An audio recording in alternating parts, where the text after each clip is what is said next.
পাখির চোখে দেখা যায় ফসলি জমির চারপাশ খনন করে প্রস্তুতি চলছে ঘের তৈরির। আর ঘেরের মাঝখানে থাকা জমির ধান গাছ কীটনাশকের প্রভাবে মরে ধারণ করেছে বাদামি বর্ণ। এমন দশা শরীয়তপুর সদরের পাটনিগাঁও এলাকার অন্তত 10 একর ফসলি জমির।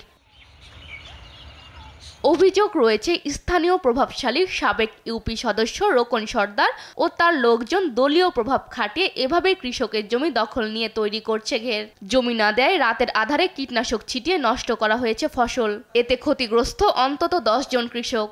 আমাদের জমিন আমরা হলো মনে করেন হ্যাঁ আমরা যারা যারা দেই নাই সব মিলে মনে করেন 7 কানি হইব, মানে 7 জন আমরা জমিন দেই নাই। আর আমরা দেই নাই দেখে দেখেন রাইতে দিনের বেলা আসে না আমাদের জমিন কাটতে, কিন্তু আসলো রাইতে মনে করেন মানুষজন লইয়া মনে করেন জানে দাও কাশি আছে, এরপর মনে করেন লাড়ি ঠেঙ্গা আছে হেডি লইয়া মনে করেন পাহারা দেয় আর হেরা ডেকু দিয়ে মাটি কাটে। আমরা সামনে আসতে পারি না, ঠিক আছে। আর আমাদের এমন কোনো মানুষও নাই যে আমরা প্রতিবাদ করুম। জোর করে নিয়ে পুষ্কুনি কাটতেছে, পুষ্কুনি কাটার পরে এই যে জমিনে ধান ওরা কীটনাশক দিয়ে নষ্ট করে দিছে। রোকনে আমাদের এত বড় ক্ষতি করছে, রোকনের বিচার চাই। এটা শত শত মন ধান হয়, এই ধান কাটিয়া এই এমন ক্ষতি করতেছে আর কি, জোর আমগো জায়গা নিতেছে। রাইতে রাত যারা হেরা 200-250 লোক আইন নিয়ে সে ধান প্রজেক্ট কাটে জমির কাটিয়ে লইয়া জায়গা। আমরা গরিব মানুষ, আমরা এই কৃষি কাজ করে খাই, আমাকে জায়গা জমি সব কিছু ওরা কাইটা লইয়া যাইতেছে গা। আমাকে জানের হুমকি দিতেছে, আমাকে ঘরের ভিতরে আটকে রেখে আমাকে জমি এমনি কাইটা লইয়া যাইতেছে। থানায় গেছি, ওই গেছি, কোনো কোথায় গেছি, কোনো হ্যাঁ আমরা বিচার পাই না। সেনাবাহিনীর কাছে গেছি, আমরা কোনো বিচার পাই না। আমরা হন আকুল অবদান, আমাকে এই বিচার আমাকে দিবেন। আমরা জানি কৃষি জমি না ধান চাষ করে আমরা খাইতে পারি, আমাকে এটুকু আপনাকে কাছে এই।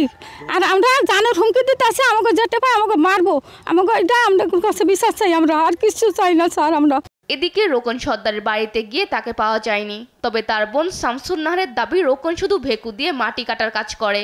আইলো ঢেকু আইলো পুষ্কুনি তেমনি মাটি কাটে, ও তো আর পুকুর নেয়নি, ওরা প্রজেক্ট নেয়নি, ওইলো মাটি কাটে। যেমন আমি আপনি যদি ঘরে একটা বদলালান বা কোনো কিছু করেন, হে আপনি আইবন কে লইলো না, এটা তার রোকনের দেখার দরকার না।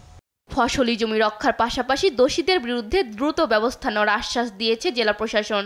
যে অভিযোগটি পেলাম যে মানববন্ধন হলো এবং স্মারকলিপি দেওয়া হলো, এই বিষয়টি আসলে অত্যন্ত গুরুতর একটি বিষয়। এই বিষয়ে আমরা প্রশাসনিকভাবে আমাদের সর্বোচ্চ যা ব্যবস্থা নেওয়ার আমরা সেই সর্বাত্মক এফোর্ট আমরা দিব, এবং এইখানে যারা দুষ্কৃতিকারী যারা রয়েছে, যারা এটার জন্য দায়ী, তাদের ব্যাপারে আমরা সর্বোচ্চ শাস্তিমূলক ব্যবস্থার জন্য যা করেন আমরা সব কিছুই করবো এবং খুব দ্রুতই করব। আমরা ফসল রক্ষায় দ্রুত ব্যবস্থা নেবে প্রশাসন, এমন আশা ভুক্তভোগীদের। নিউজ ডেস্ক, দেশ টিভি।